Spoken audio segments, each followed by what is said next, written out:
The beach was beautiful. We've all read that line. It tells us nothing. Now, what about this?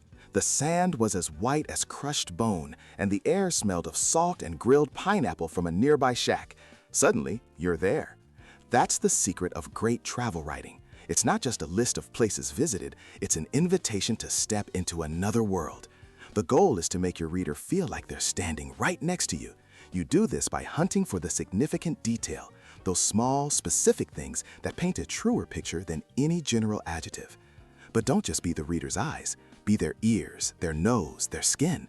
Most beginners only describe what they see.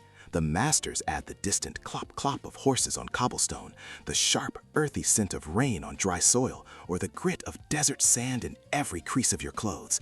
They build a 3D atmosphere. Of course, there are traps to avoid. The biggest is the cliché.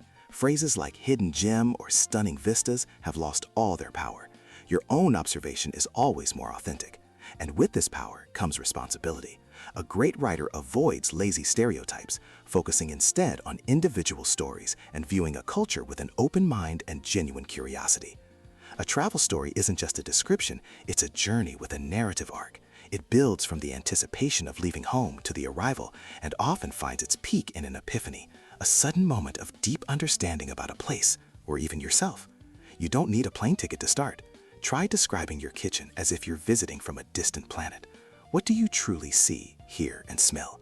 That's where the real journey begins.